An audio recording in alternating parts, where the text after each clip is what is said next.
اور پھر ایک دوسرے کے مقابل کرنا بات کو وہ مناسب بھی نہیں ہے. قرآن مجید کے مقابل تو کسی چیز کو نہیں لایا جاتا. اسی طرح حدیث شریف سے اوپر کوئی شے جو ہے وہ نہیں ہے قرآن مجید کے علاوہ.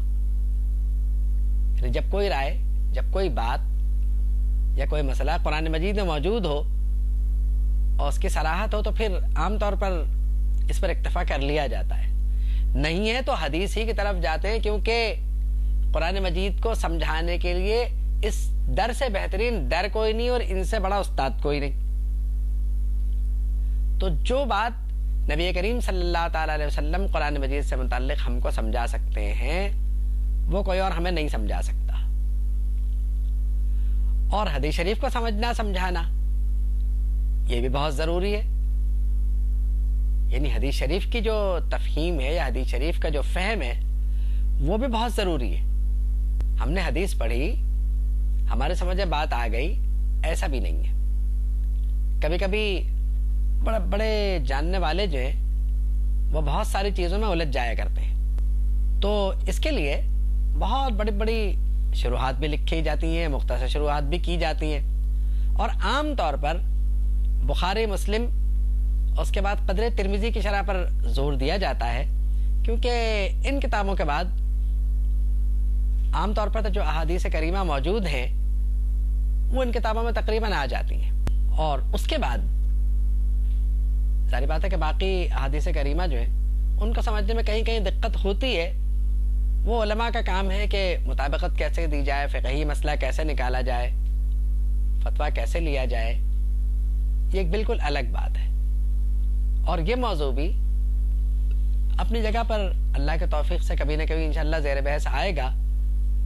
لیکن ابھی افتتاحیہ کے طور پہ کچھ باتیں کرنا بہت ضروری ہیں اور ضروری سمجھا جا رہا ہے بات کو.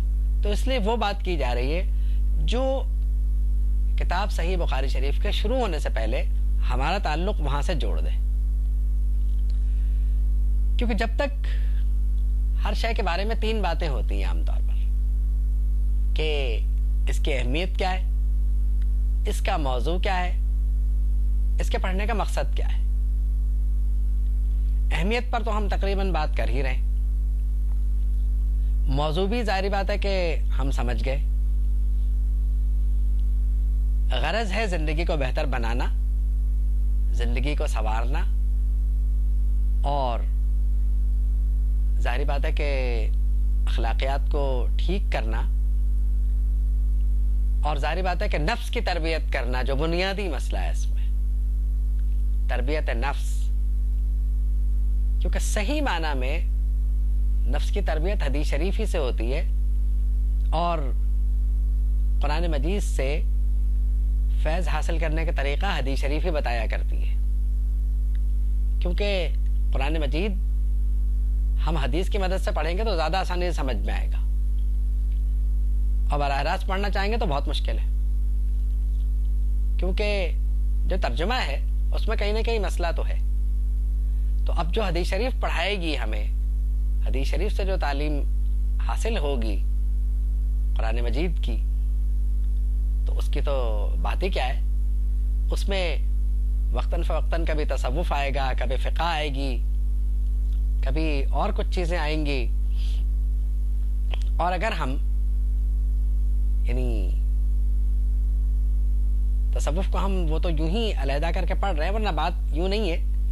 اس کو بھی کچھ لوگوں نے علم سلوک کا نام دیا ہے کہ علم سلوک کے چشمے بھی یہیں سے جاری ہوتے ہیں. تو علم سلوک کے چشمے چونکہ یہاں سے نکلتے ہیں، اسی میدان سے نکلتے ہیں، تو اس لیے علم سلوک کا مطالعہ بڑا ضروری ہے. علم سلوک پہ یا علم تصوف پہ بہت کتابیں کہ، اور ظاہر بات تصوف کا مقصد یہ ہے کہ انسان اپنے آپ کو، شریعت اور تصوف دونوں کا ایک ہی مقصد ہے کہ انسان اپنے آپ کو دنیا اور آخرت میں دونوں مقامات کے لیے تیار رکھے، یعنی دونوں مقامات کے لیے مستعد رہے، تیار رہے کہ دنیا میں اسے کیا کرنا ہے. کیونکہ آخرت کا دار و مدار دنیا پر ہے. دنیا اچھی ہے، اچھی سے مراد یہ نہیں ہے کہ جس طرح ہم سوچتے ہیں کہ ہر سہولت بھی ہمیں حاصل ہو اور آخرت سے غفلت رہے.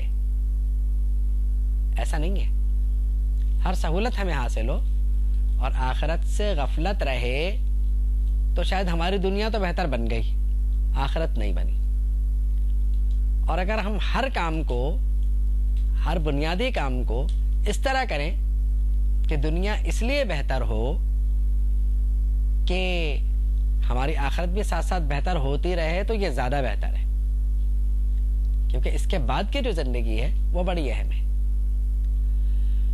اور ظاہر بات ہے کہ حدیث شریف ہمیں اس بات کے لیے تیار کرتی ہے کہ ہم دنیا کے ساتھ ساتھ آخرت کے لیے بھی کچھ سامان تیار رکھیں. قرآن مجید ہمیں دنیا اور آخرت میں تعلق بتاتا ہے, حدیث شریف اس تعلق کی وضاحت کرتی ہے کہ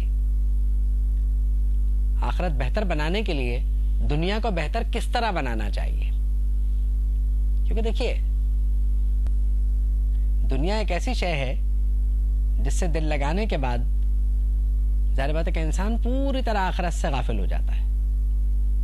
تو حدیث شریف نے ہمیں بتایا کہ الدنیا مزرعۃ الآخرہ, دنیا جو ہے وہ آخرت کی کھیتی ہے.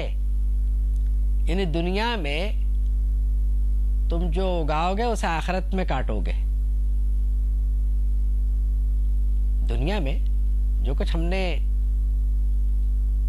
کاشت کیا ہے, دنیا میں جو پھل ہم نے اپنی کھیتی میں لگایا ہے, آخرت میں وہی ملے گا.